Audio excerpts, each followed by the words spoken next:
Telepathy is not this thing where people take over each other's minds. Nobody needs to be like freaking out about that. Telepathy is an additional form of communication.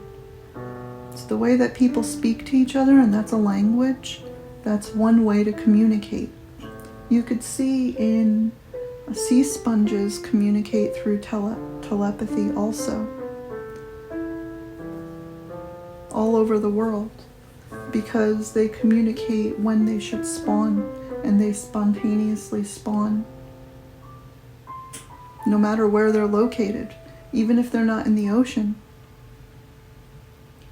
So even if they're under your kitchen sink, they, in a bucket, that sea sponge will also spawn at the same time as the others in the ocean, and they communicate that telepathically.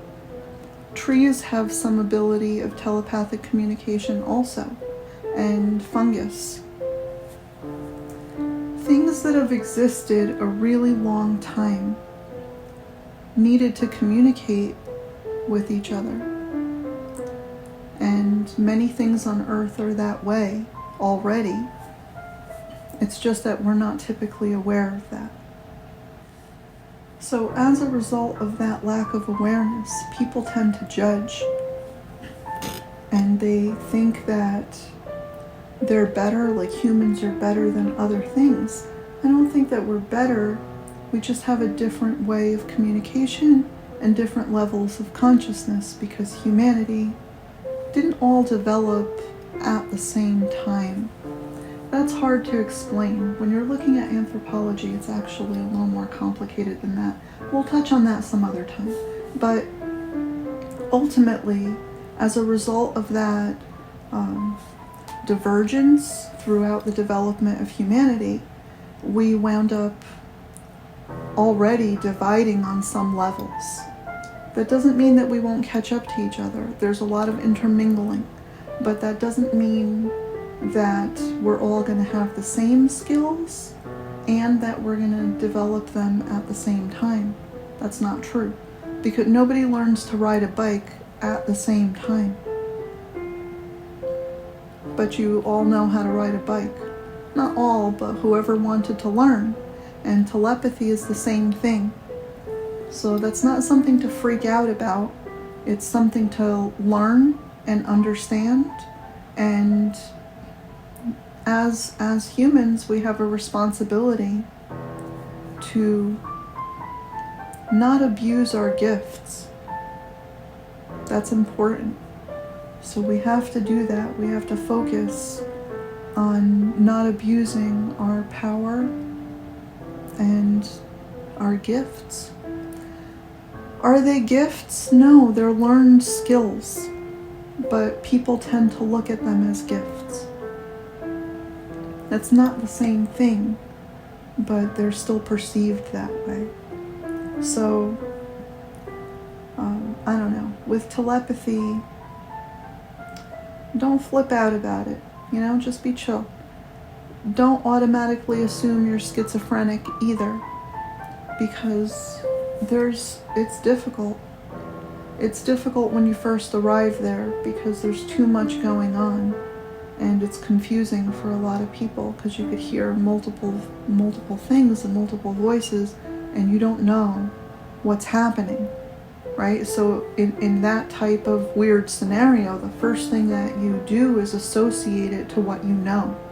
And almost everybody knows about schizophrenia, but they don't know what it means. They don't know how to solve it. They don't understand it. They medicate it away. They try to. And for those cases that they can't solve, they just put those people in a mental institution. Those people are severely mistreated. Even in the best facilities, they're still mistreated because they're so misunderstood. And to me, that's really sad, because I don't agree with that methodology. I think that it's wrong. It's important that people care about even the lost among us. some of those people that are labeled schizophrenic, those people might actually be telepathic. They just don't know it. They don't understand it about themselves, and they got lost in the sea of voices. And it's scary as fuck. How do I know that? Well, it's complicated how I know that, but one of the ways is because I explored some things inside my own mind that were typically unexplored by people, because my mother is schizophrenic, and she was labeled schizophrenic, and she's been treated medically, pharmaceutically for 35 years. It started off really bad because in the beginning, and even in her childhood, she was labeled as weird on some levels and then medicated pretty early on in life. They labeled her as oversensitive and nervous, so they gave her, I forgot what that drug was in the 70s, but it had bad results for some people, that drug. Anyway, for her, they gave it to her again many years later, and she wound up trying to commit suicide because it was the wrong drug for her. So she almost OD'd.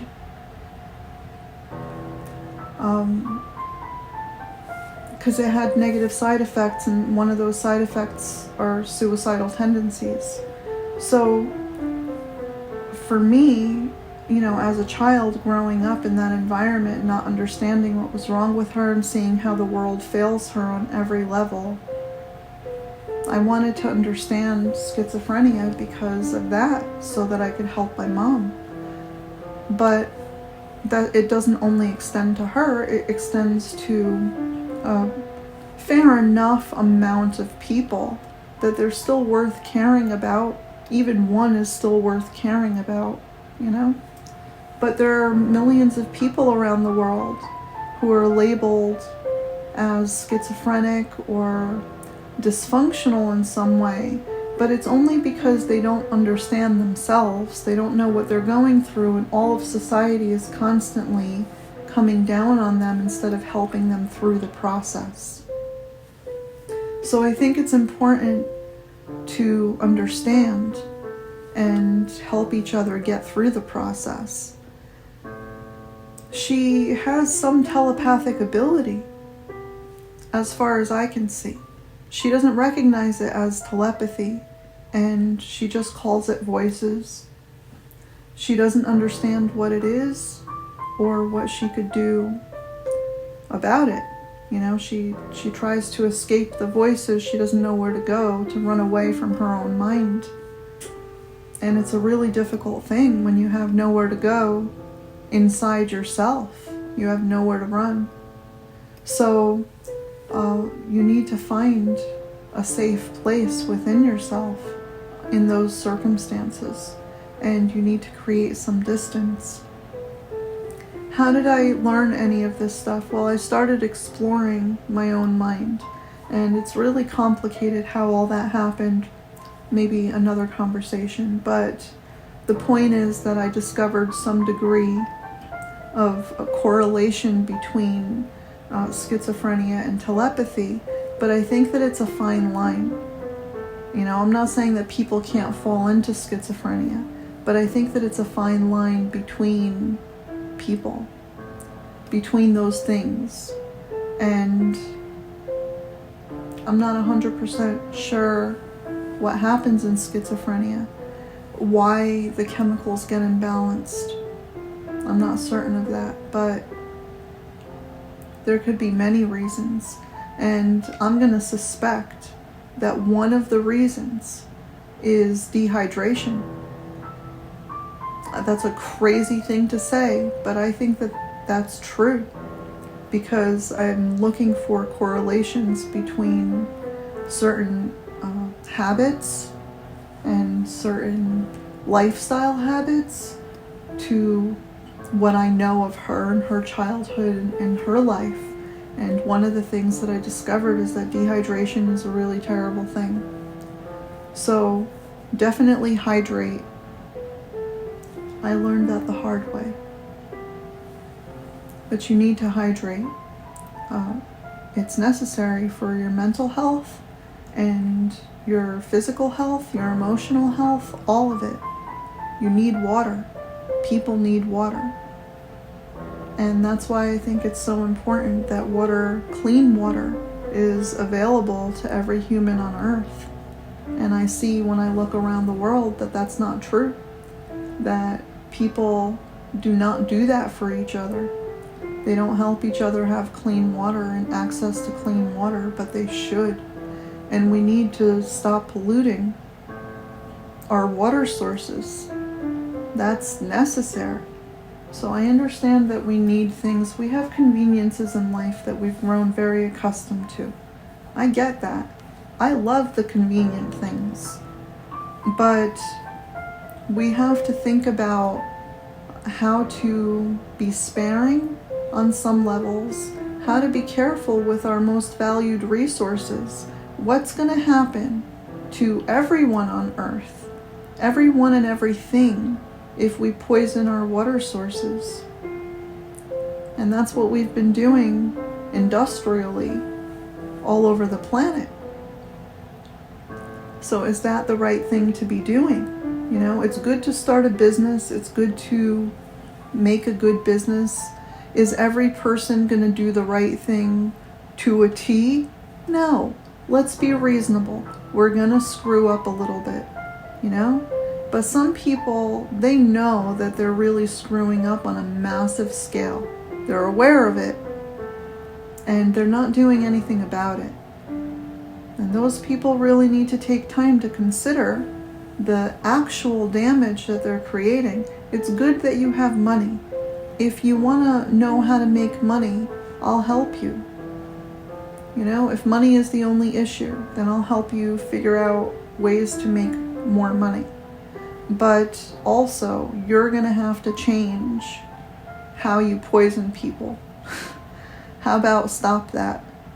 You're going to have to find a way around what you're doing. Whether you modify your products to a degree, you have to make, or business practices or whatever, but some change needs to happen. And if you don't know how to do that alone, I'll help you. But you can't continue hurting people the way that you do. There are some major companies, they're not only American, they're global. And you're doing a variety of things all over the world. And some of you're American people. So your perspective is like, well, it's not in my backyard, so who cares? But that's the wrong perspective, because it's Earth. It is your backyard. The whole damn thing is your backyard. And you play a significant role in it. You know, you think that you're small on some levels relative to the wholeness of the planet. And you're like, it's all right if I do this. No big deal if I do this, because it's only me, right? But when you look at every other individual that's thinking the same shit, well, then what happens? Suddenly it's not only you, then it's a giant collective of people that are all making the same mistake. And that's not okay. So some things amongst ourselves and our thinking process and our caring need to change. We have to. It's necessary.